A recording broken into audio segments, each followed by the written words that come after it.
Hey everyone, thanks for tuning in to another episode of Trendy Indy. You could be anywhere in the world, but you're here with me, and I appreciate that. I'm Jerry Gordon, your local real estate expert, and today I am joined by no other than Emily Miller with 317 Charcuterie. Thanks for having me. Yeah. And I have seen personally her work firsthand, and I think that this is just such a great idea. But I have to ask, where did this idea come from? What drew you to this passion? Sure.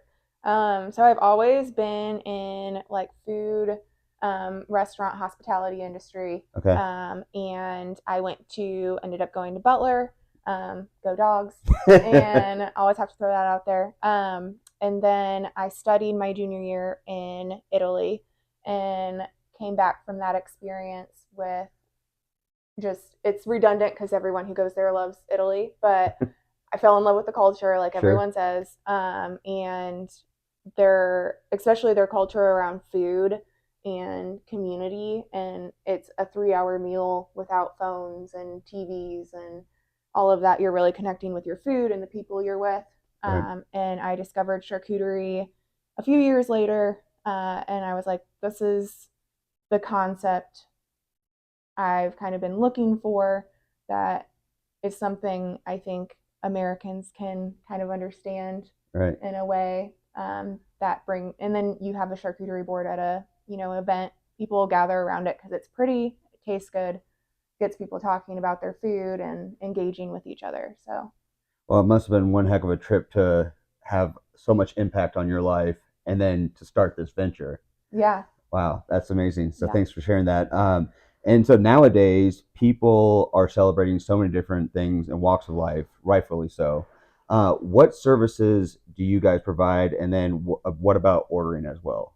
yeah. So we do pretty much everything charcuterie catering. So we've really like honed in on that specific niche. Okay. And we do anything from individual cups to big grazing tables for like 500 people. Wow. So I think the largest, so grazing tables is what we call sizes after about 30 or so people where we Okay. come set up on site. The biggest one we've done was for Purdue. I think it was 36 feet long. So Oh, it was really crazy. It took like six of us to like go set it up. Lots of coolers and everything. So we do like individual things all the way up to really massive projects. And then the other thing we do is workshops. So those are fun. I get oh, to kind of stand up and like talk to people and get to interact with them and meet them. It's a good way, instead of just handing people orders or like setting up and leaving. I get to like really meet customers, so that's fun for me. And then I know people enjoy kind of tips and tricks on how to do it at home. sure. Yeah, So little DIY for yeah. everybody. Now, anybody who looks now at 317 Charcuterie would see that it's obviously an amazing success. So that's a testament to you. But anybody who has either opened a restaurant or started their own business knows that is far from the truth.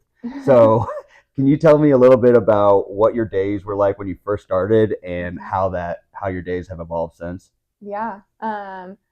So the startup process was insane. I bet. As anyone who has done this, who is insane enough to do it, um, can testify to. But I was probably, once we got opened in at our city center location, I was probably working like 90, 95-hour weeks for Jeez. a good 5 months or so. It was, I don't even know. Read a book about like that giving yourself a high five in the mirror every morning was like really good, like mood booster. So I was Okay. like trying everything. I was like, okay, we're gonna like high five ourselves. I'm like, I gotta pep myself up because I get like Sure. 6 hours I of get sleep it. every night. So it was really wild. And now today we've kind of changed. We've learned the process of like, you know, figuring out what people really want, what's working, what's not. So we've really kind of parsed down, and we're really focusing on catering. And so hours gotten more manageable. I have a good team that I can actually go away for a weekend or a week and nothing melts down. So having good people is really a big part of this. But yeah, we're in a much better place where we're not working 90 hours a week anymore. So One thing you mentioned there was when you the city center, but we're not at the city center anymore. right. So we're actually sitting in Bash. So we are getting ready to move probably by the time this is posted. We will have already moved, but we are already a preferred vendor with Bash. So we are excited. We're going to be working out of their kitchen.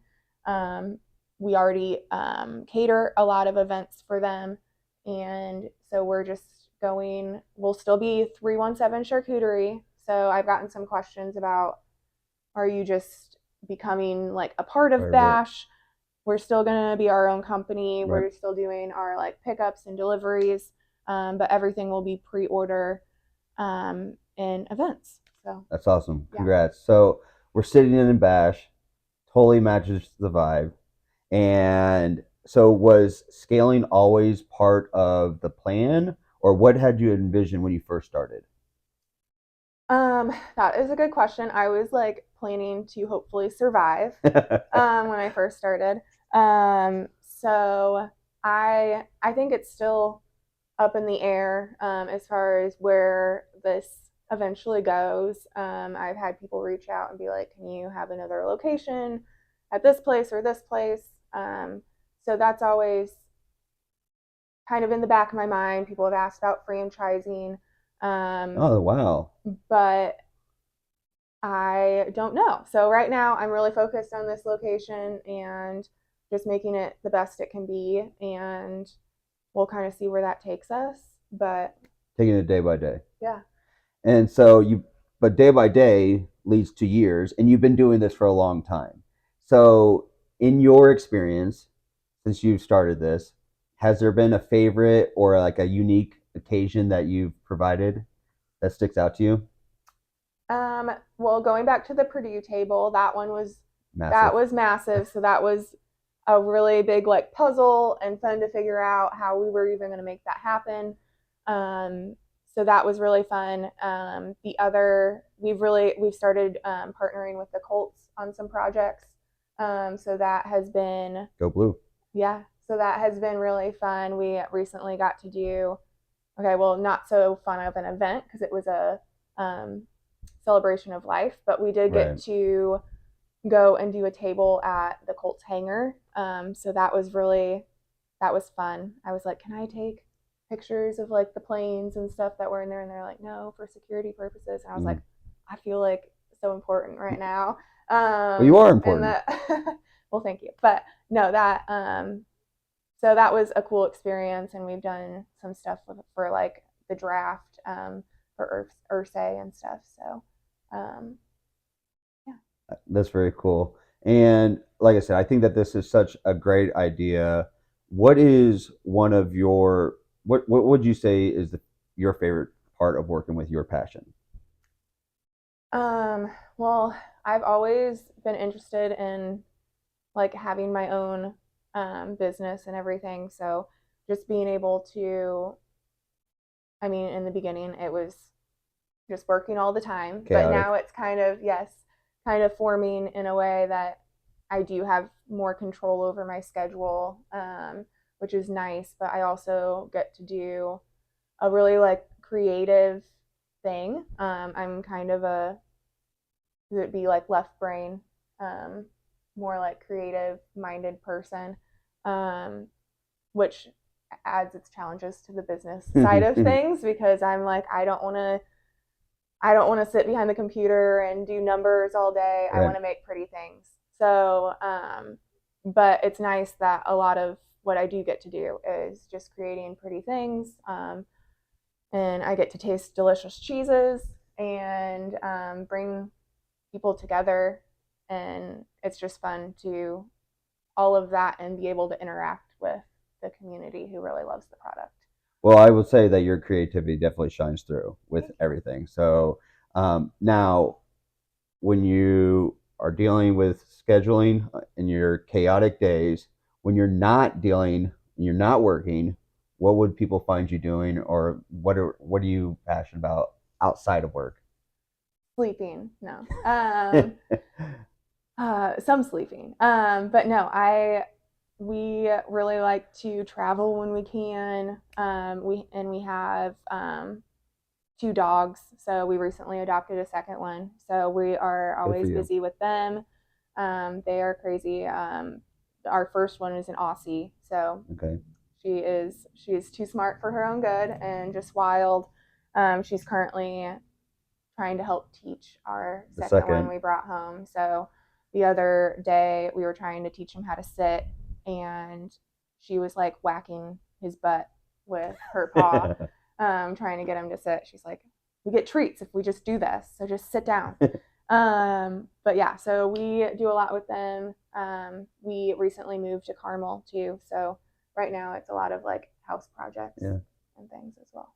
Well, I definitely can relate with the dogs. I've got as I like to say, the valedictorian and the prom queen. One's really smart and one's just really pretty. Yeah. Um, Now, like I said, this has just been so amazing. You've changed locations.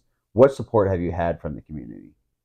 A lot of support. It's been that's been one of the coolest parts I think about starting a small business is just the support from the small business community, and the connections there. There's Right. just so much with other business owners.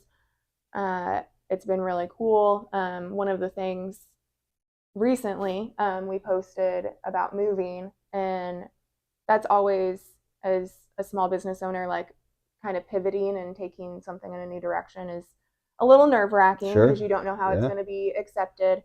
But I was just like overwhelmed by just immediately like comments from everyone in like the small business community, and different owners and connections that I've made, just like really pumping it up and like being like so positive. And I was like, okay, this is just so wonderful that everyone just kind of has each other's backs. Um, but yeah, so I kind of tangented there, but um, yeah, and then just as far as like customers in the community, Yeah. like coming in, and I still have people come in and be like, oh, I just like discovered you, or this is the first time I've stopped by, and I've had multiple of your boards at different events, and just being really excited about it, and congratulating me and like the business, and For which sure. is cool. And I'm like, well, it's a lot though. It's not always just like sunshine and rainbows, but um, yeah. So I don't know. It's just cool to. Sounds like you've gotten a lot of support. Mhm. And you've talked about a lot of your different services. So, like, from grazing table to, you know, things for that's more than 30 people. If people want to find out more about you and or 317 Charcuterie, how do they find you? Yeah. Our website, it's 317 dash charcuterie.com. And if you just type it into Google, you will find it. I know charcuterie is hard to spell.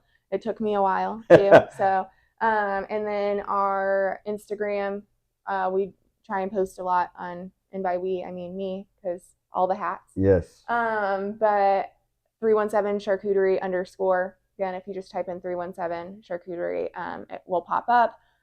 Same on Facebook. So we're pretty active on there. And then I'd recommend, if you hop on the website, we do have a newsletter, some promotions and stuff that go out. So that's a good way to like keep up to date on what's going on. And you're really good about customer service and getting back to people with your emails as well.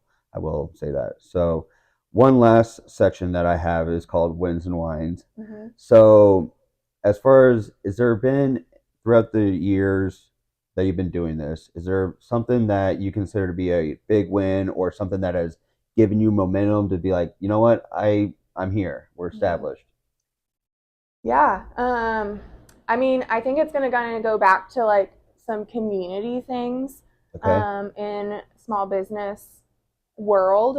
Um, I know, like, even just starting out, I had a few connections from the past, of like photographers and like wedding planners.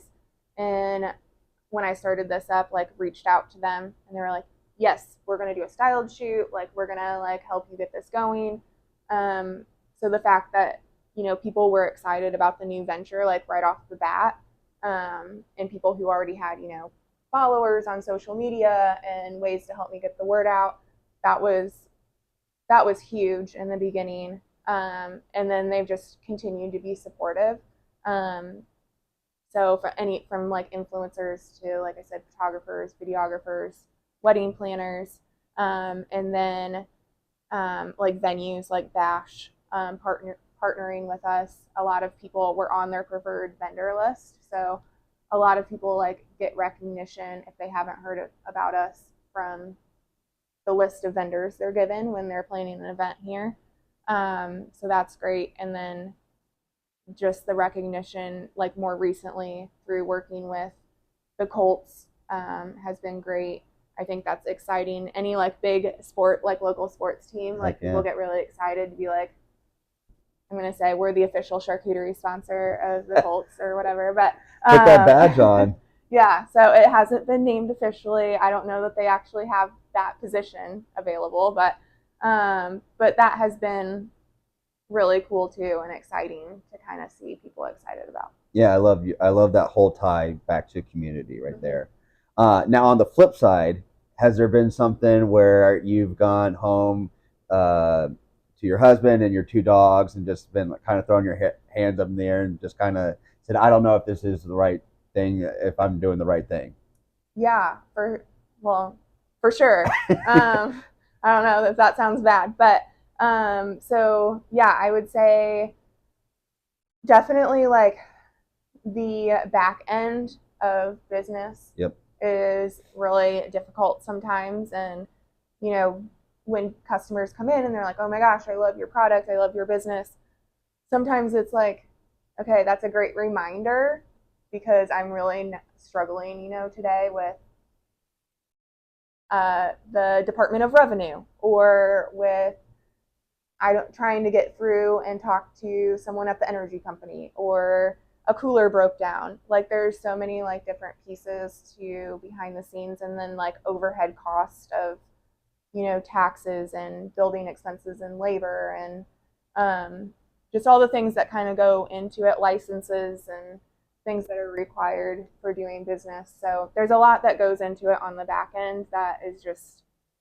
even I like to give the example sometimes of creating like a new board or a new product. Right. It's so fun because I'm creating something, but then it can be hard because, okay, I created something, but now I have to take it apart and like weigh each individual piece and come up with pricing for it.